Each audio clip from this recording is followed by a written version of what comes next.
আসসালামাইকুম প্রিয় বন্ধুরা, কেমন আছেন? আশা করি সবাই ভালো আছেন। আলহামদুলিল্লাহ, আল্লাহর অশেষ মেহেরবানিতে আমি অনেক ভালো আছি।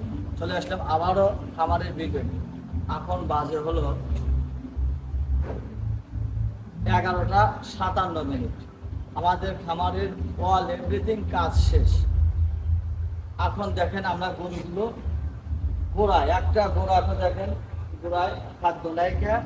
এখন গরুগুলো সম্পূর্ণ গরু রেস্টে আছে। গরুগুলো দেখাও করা দেশে একদম সুন্দরভাবে গরুগুলো শুয়ে আছে।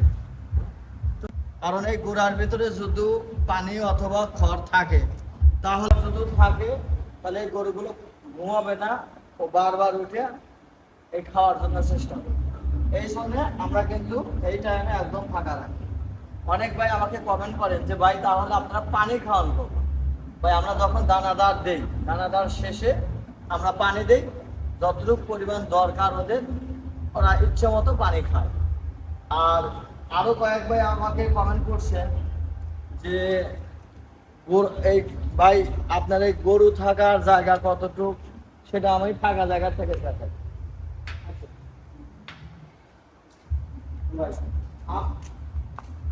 বন্ধুরা, আমার এই গোড়া থেকে এই ফ্লোর আছে হলো 11 ফুট। যেহেতু আমি বড় বড় গরু পালি,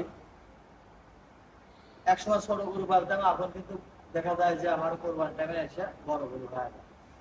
এই জন্য আমার জায়গাটা আমি আগের থেকে প্ল্যান করে বড় করে রাখছি। ফ্লোর আছে 11 ফিট, গোড়ার উচ্চতা আছে 28 ইঞ্চি।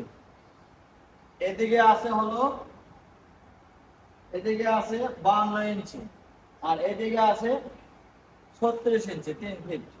আমি সবকিছুই বড় করে রাখছি। আপনারা আপনাদের ইচ্ছে মতো রাখবেন, সেটা আপনাদের ব্যাপার। আপনারা কত টাকা দামের গরু পালবেন সেটাও আপনাদের।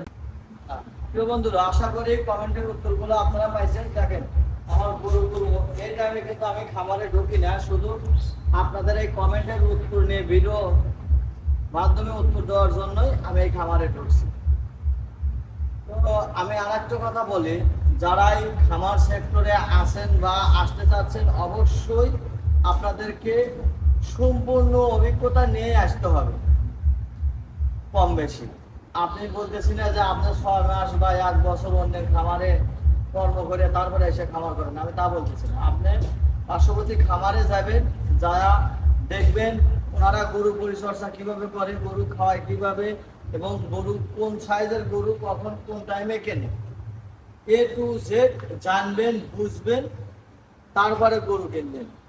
আলহামদুলিল্লাহ, আমার আপনাদের দোয়া, আমি যতগুলো গরুই আমি লালন পালন করি না কেন, সবারই কিন্তু পছন্দনীয় এবং পছন্দনীয়।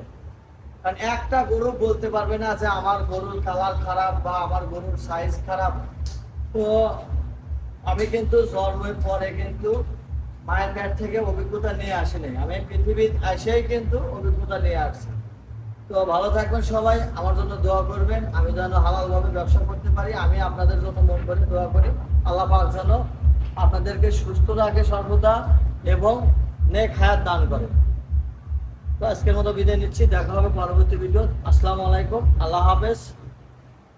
আর লাস্ট আর একটা কথা বলি, আমাদের গরু যেরকম ভালো, আমাদের খাদ্যও ভালো, মেডিসিনও ভালো। চাইলে আপনারা যে কোনো সময় খাদ্য মেডিসিনের অর্ডার করতে পারেন, আমরা পাঠিয়ে দেবো আপনার ঠিকানা।